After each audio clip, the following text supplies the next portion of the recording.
Well, when Brian Cowen took over his Taoiseach from Bertie Ahern 6 months ago, he said he was excited but daunted by the job. A lot has happened since then, both at home and abroad, and Mr Cowen now finds himself very much on the back foot. Our Dublin correspondent, Shane Harrison, in his latest South Wing, looks back at where it all went wrong, but suggests that all is not lost for the new Fianna Fáil leader. What do they say? Be careful what you wish for, because you might just get it. Brian Cowen, like Peter Robinson and Gordon Brown, had been a long-time number 2 in the shadow of a political giant. And like them, he didn't have the easiest of starts as leader. It was Mr Cowen's misfortune to take over just as the Republic was officially going into recession and the international credit crunch was beginning to bite. The son of a former Fianna Fáil TD, he made Mary Coughlin, the daughter and niece of former Fianna Fáil TDs, his Taoiseach or Deputy Prime Minister.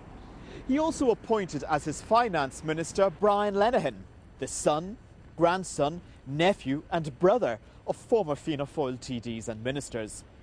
Power in Fianna Fáil, a Republican party, now lies largely in the hands of this triumvirate of party aristocrats. After losing the Lisbon referendum on the future of the European Union, the government briefly won some praise for its handling of the banking crisis, but then almost immediately lost that goodwill because of a controversial budget. Critics say that while the government raised taxes, cut back on spending and increased borrowing, it failed to deal with the elephant in the room, public sector pay and reform. And voters aren't impressed. For the first time since polling began, Fine Gael, the main opposition party, is ahead of Fianna Fáil. But it may not be all doom and gloom. Yes, the government will probably do badly in next year's local and European elections, but the general election could still be over 3 years away. And Brian Cowen may end up having a good recession.